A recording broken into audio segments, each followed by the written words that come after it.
People are unaware of where Johnny Moole's hill, or indeed his house, was in Tillicoultry in Clackmannanshire, but a few have heard of Castle Craig. On this crag, just above the town, which is now swallowed up by Tillicoultry Quarry, was once an ancient broch or dun, a defensive dwelling, where up to 30 families could live at any one time. Tillicoultry's broch was substantial. Brochs are unique to Scotland, with most being found in the far north of the country, including the Northern and Western Isles, but a number have been discovered further south. It is generally accepted they were built by Iron Age tribes, possibly around the 1st centuries BC or AD, and according to one of the Norse sagas, they were still being used for defensive purposes as late as the 11th century.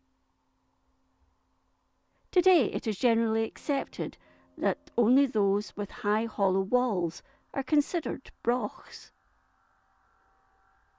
Although accounts vary, they were all built on the same general plan of a dry stone circular tower up to a height of approximately 40 or 50 feet, where it would be slightly narrower than at its base.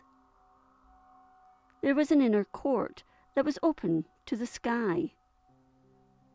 Access to the courtyard was obtained by a passage through a wall roughly 5.5 feet high by 2.5 feet wide. There was a check on either side, where a stone slab door rested, and it was kept in position by a bar inserted into small openings on either side of the passage to keep it in place. To the rear was generally a small recess for a guard to stand in. On the other side of the broch were openings that led to chambers on the ground floor in the body of the wall.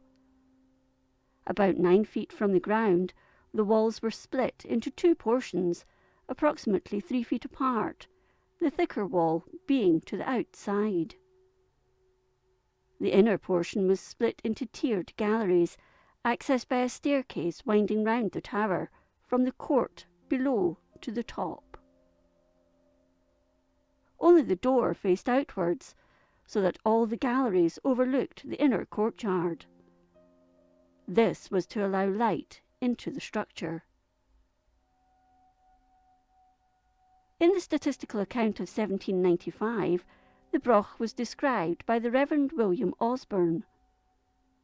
On Castle Craig, the foundations of a round circular building are still visible, he wrote.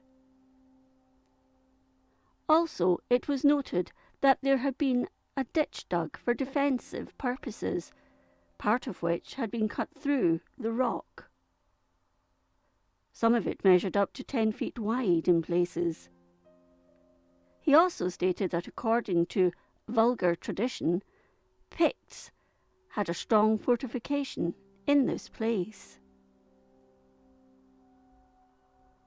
In 1870, the site was visited by Scotland's formidable archaeologist and antiquary, the Stirlingshire-born Christian McLagan.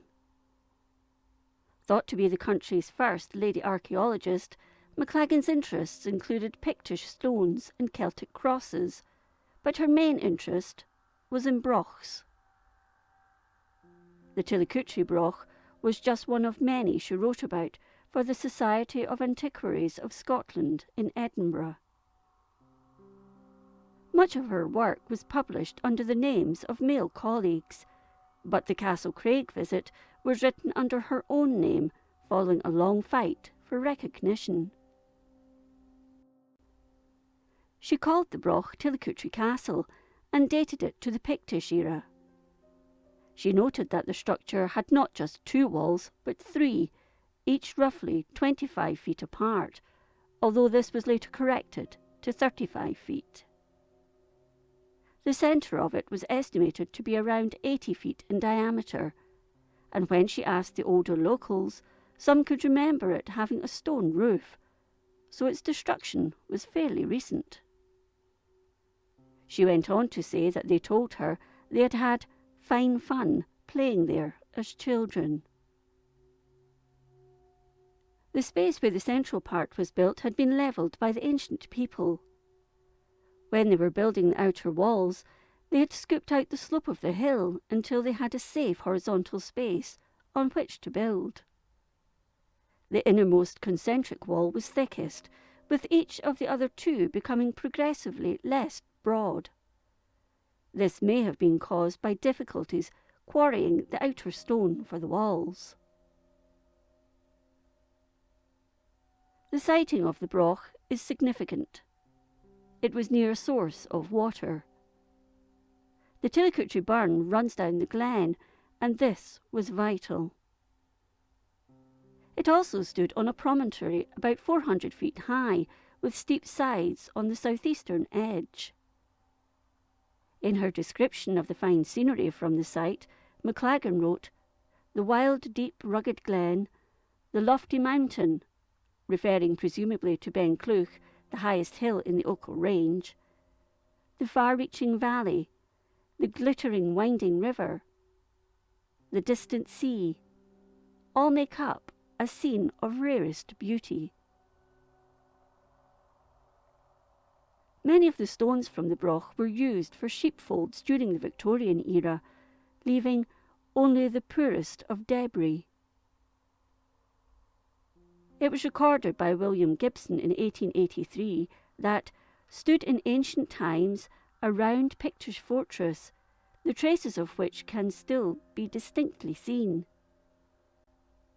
This craig is, I think, one of the most picturesque objects, and it is a very great pity that it should be so disfigured by the extensive quarrying operations that are being at present carried out at it. By the late 1920s, even less remained. One of the tall walls was reduced to no more than 4 feet, and it was flush with the ground level outside. The wall was 12 feet thick at the central segment, but thinned out to its extremities. These had been formed into a D-shaped enclosure in more modern times. Within the remains could be seen the remains of dividing walls, and it was surmised the entrance was reached from the west, but it was unclear, as the remains showed no sign of one. Remains of Castle Craig were still visible in 1964, when it was recorded by Stuart Cruden. It was badly damaged, but he was still able to measure it at 300 feet across, and a rampart remained. Inside was still the circular enclosure, with the remains of a large 12-foot thick wall, which was fairly level, although rose slightly at its southern edge, and was covered in stone debris. He described the inner stonework as large and undressed, but recorded that the quarry was encroaching on the southeast side of the remains. Due to these quarrying operations, the ancient structure has been completely destroyed. Legend has it that some of the stone from the old Broch was used in the building of Stirling Castle after it had been abandoned by its ancient inhabitants.